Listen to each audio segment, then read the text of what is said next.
수업 계속해서 진행을 하죠. 지난 시간에 우리가 본 게 최적 탄성계수였었죠. 그래서 최적 탄성계수 E 이코르 마이너스 V1분의 델타 V 델타 P다 그랬어요. 또는 마이너스 V dV dP 또는 로분의 1 D로분의 dP다. 이런 얘기를 쭉 했었습니다.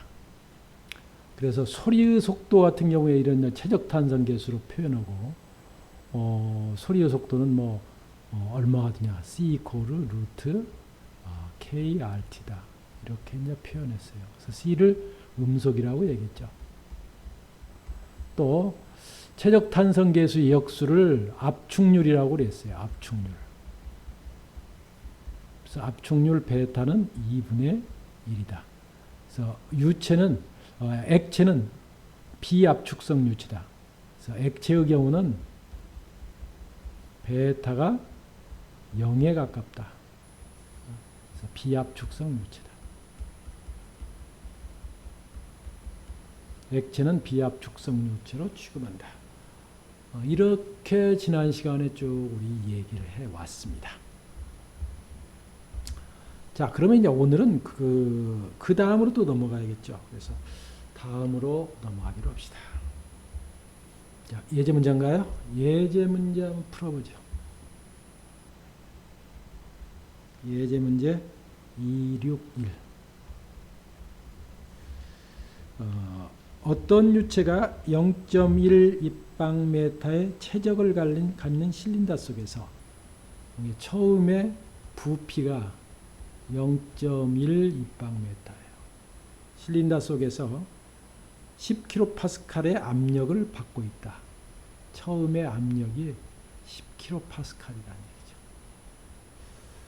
이때 압력이 500kPa로 증가하고 압력이 P2가 500kPa로 증가하고 최적이 0.0098 입방메타로 변화했다. 이게 V2가 0.0098 입방메타로 변화했다. 이 액체의 최적 탄성계수를 구하라. 그러면 처음의 상태가 이거고 변화 후의 상태가 P2, V2니까 최적 탄성계수 E 이코르 마이너스 정의 그대로 쓰면 되죠.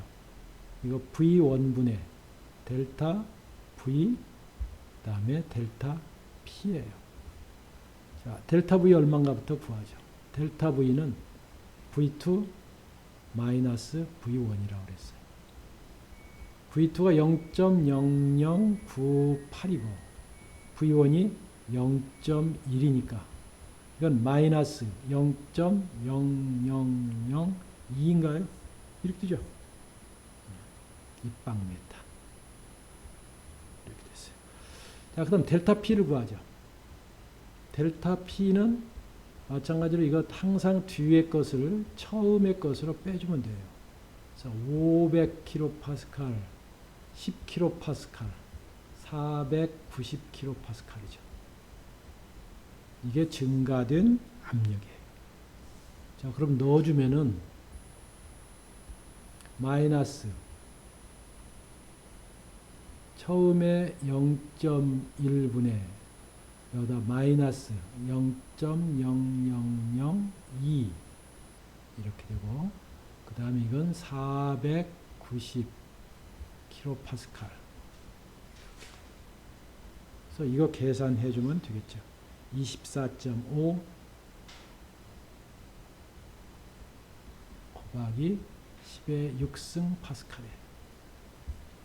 또는 24.5 메가파스칼이다. 이렇게 얘기할 수 있죠.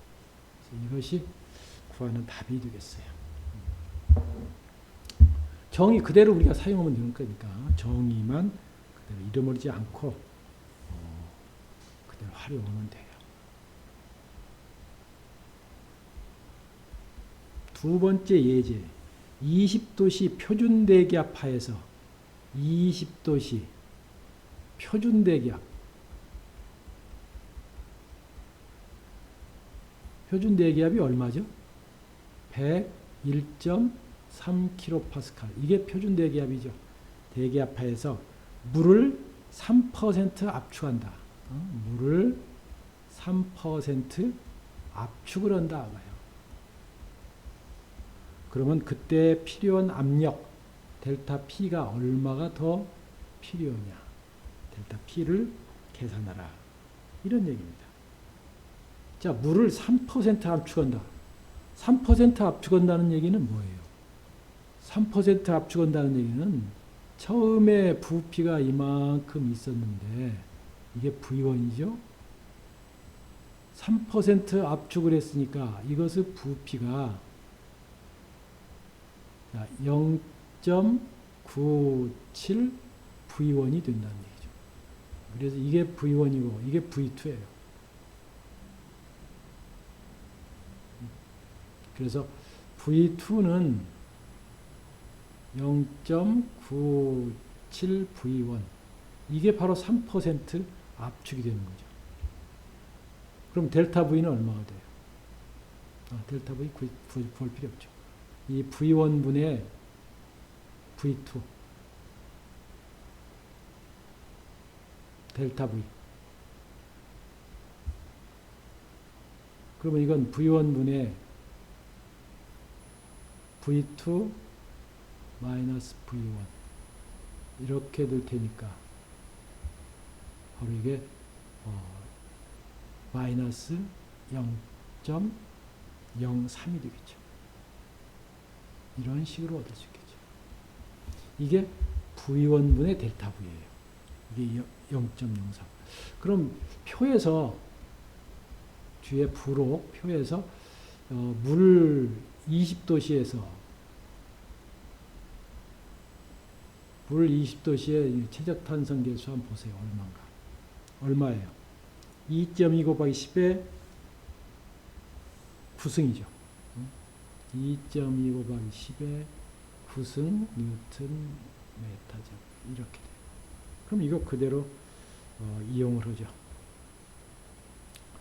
E 이코르에서 델타 P를 구하면 델타 P는 이코르 E 곱하기 마이너스 V1분의 델타 V 이렇게 돼요.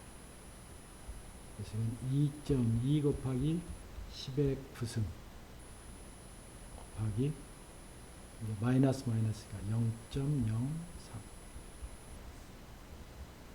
66메가파스칼이 필요합니다. 그래서 3% 압축을 하면은 이만큼의 압력이 필요하다. 이렇게 얘기할 수가 있어요.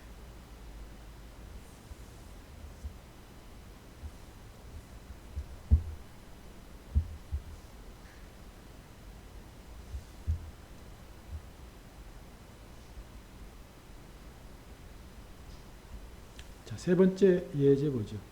4도시 물의 최적 탄성 계수는 4도시 물의 최적 탄성 계수가 얼마냐? 2.0685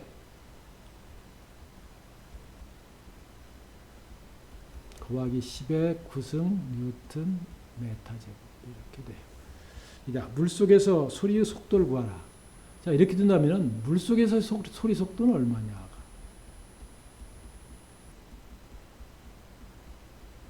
이게 얼마가 되냐? 이런 얘기입니다. 물속에서. 여러분들 생각에 물속에서 소리 속도가 빠를까요? 공기 속에서 소리 속도가 빠를까요? 당연히 공기하고 이 철이나 이런 고체하고 비교하면 뭐가 빨라요? 철이 빠르죠. 그건 왜 그래요? 공기는 입자와 입자 사이의 거리가 멀으니까 이 입자에서 다음 입자로 전달하는데 시간이 걸려요. 근데 고체는 어때요? 입자와 입자 사이가 가깝죠. 그러니까 이 입자에서 다음 입자 전하는데 금방 전해요. 그래서 우리 앞에서 소리의 속도라는 건 이렇게 된다고 했어요. 루트 로분의 2라고 했어요. 로분의 2. 이게 소리의 속도예요. C가 소리 속도죠. 그래서 소리의 속도는 최적 탄성 계수가 크면 클수록 소리의 속도는 빠르게 됩니다. 최적 탄성 계수가 크면 클수록. 그래서 물의 최적 탄성 계수는 공기보다 커요. 따라서 물속에서의 속도가 더 빠르죠. 한번 해볼까요? 얼마냐? 물의 밀도 얼마예요? 1000이죠. 1000. 그 다음에 이게 2.0685 곱하기 10의 9승. 그러면 이거 계산해 보면은 물에서의 소리 속도가 계산이 돼요. 1438m.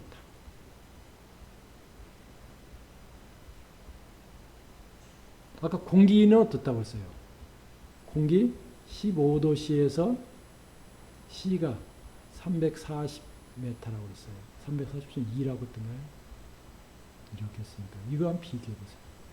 비교해보면 한 4배 정도 빠른 속도예요. 그죠? 물속에서의 속도는 공기 속도보다 훨씬 빠른 속도로 전파된다는 것을 알 수가 있습니다.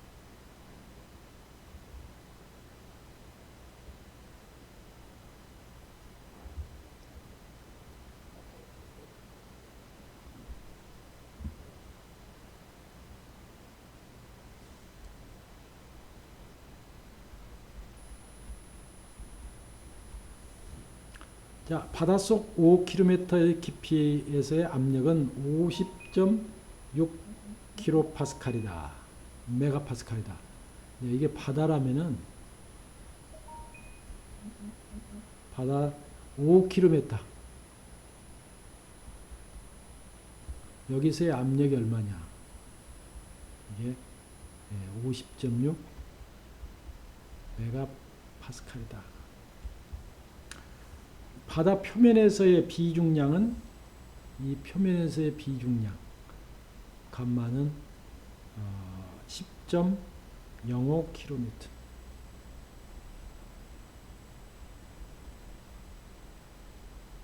이렇게 되고 표면에서 5km 깊이에서의 사이의 바닷물의 최적 탄성 계수는 바닷물의 최적 탄성 계수는 얼마가 되냐면 2.14 기가파스칼.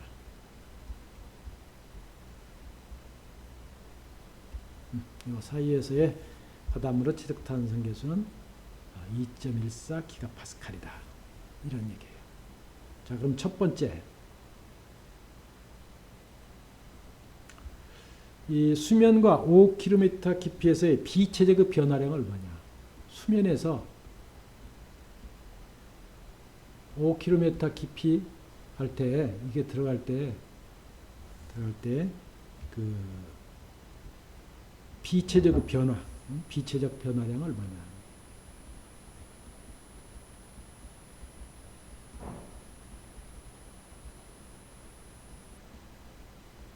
비체적 변화량 얼마냐? 이걸 이제 구하는 거죠. 자, 그럼 비체적 변화니까 바로 이 표면에서의 비체적을 V1, 요 5km 깊이에서의 비체적을 V2 이렇게 놓고서 V1, V2 우리 구해주면 되겠죠. V1, V2 이거에서 델타 V를 두 개에서 델타 V를 찾으면 돼요. 델타 V를. 근데 여기 뭐가 좋냐? 최적 탄성 계수가 주어져 있고 최적 탄성 계수는 델타 V하고 관계 있습니다. 어떻게 관계 있냐면은 E 이코르 마이너스 그러죠? V 그 다음에 dV dP 이렇게 됐어요. 여기서 V라는 게 V1을 나타내요. 처음의 값이니까. 그죠? 그래서 마이너스 V1 dV 분의 dP 이런 형태가 돼요. 이걸 이용하면은 그때 dV를 얻을 수가 있어요. dV를 이거에서 dV를 얻으면 돼요. 자, 그러면 2가 나와 있으니까 V1을 찾아보죠. V1은 어떻게 찾냐? V1 이코르 로1 분의 1입니다. 로1 분의 1이니까 로1은 이 밀도는 비중량과 관계 있죠. 즉 감마1 G가 돼. 우리 앞에서 감마 이코르 로 G라고 그랬으니까 감마1은 로 G 이렇게 쓸 수가 있어요. 그럼 여기에 감마1이 주어져 있죠. 10.05 주어져 있으니까 이걸 집어넣자.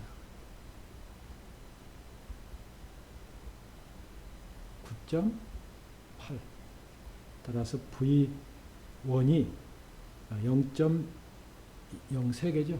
0. 하나, 둘, 셋, 10의 3승이니까 그 다음에 975예요.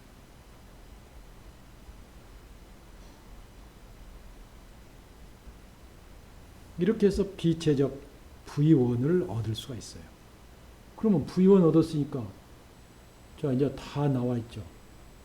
요거 2 나와 있고 그죠? 2 나와 있고 그 다음에 요게 지금 위의 압력 요게 지금 P2라고 한다면은 P1은 이거 제로가 되죠. 계기 압력에 의해서 제로가 되고 P2가 이렇게 되니까 요 사이에 델타 P 나와요.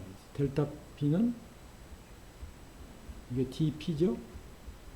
P2 마이너스 P1 그래서 이건 50.6 곱하기 10의 6승 뉴턴 퍼 메타 제곱 이렇게 돼요. V1 나와 있고 그러면 dV 구할 수 있어요. 따라서 이게 2.14 곱하기 기가니까 10의 9승 이코르 마이너스 0.000971 그리고 델타 V분의 여기는 50.6 곱하기 10의 6승 이렇게 해주면은 델타 V 여기서 얻을 수가 있습니다. 이렇게 구해주면 돼요. 이만큼 이제 비체적의 변화가 일어난다. 그래서 델타 V 얻을 수가 있어요. 그 다음에 B의 문제는 뭐예요? B의 문제는 5km 깊이에서의 비체적을 구하라. 즉 V2가 얼마냐 그러죠. 그럼 V2가 얼마냐? 여기 델타 V 구했으니까 델타 V 얼마 나와요? 이렇게 하면 델타 V가 계산하면은 마이너스 0. 하나, 둘, 셋, 4개가 나오죠. 그래서 2, 3일.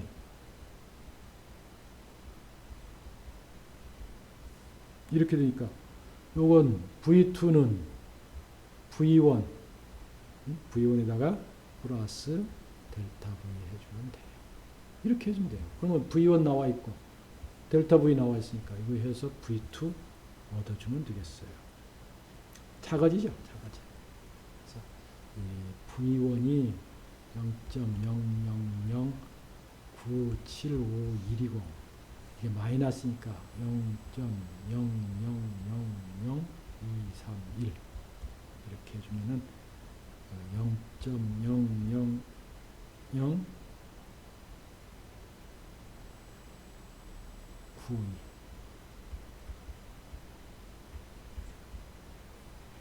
이런 식으로 얻을 수가 있습니다.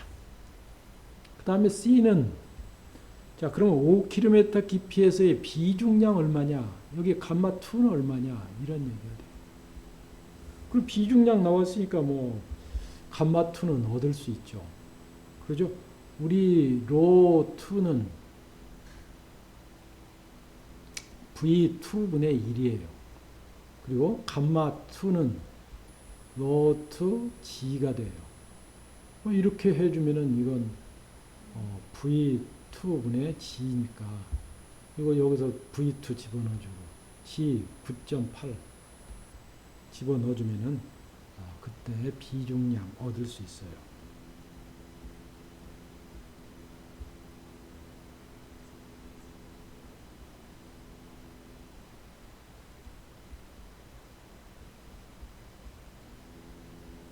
이런 식으로 그때 이제 비중량까지도 얻을 수 있습니다. 이런 경우 이제 최적 탄성계수를 이용해 가지고 이 5km 깊이에서의 바닷물의 비중량 또 밀도 뭐 비체적 이런 것들을 구하는 문제예요. 이런 것들 이제 우리가 어떻게 활용하냐 하는 것을 한번 쭉 살펴봤습니다. 자, 이번 시간은 지난 시간에 우리가 했던 최적 탄성계수의 예제 문제들을 쭉 풀어봤어요. 그래서 예제 문제는 여러분들이 내용을 이해하는 데 훨씬 도움이 될 것입니다. 한번 여러분들 직접 풀어보도록 하세요. 이번 시간은 여기서 마치기로 하겠습니다. 수고했어요.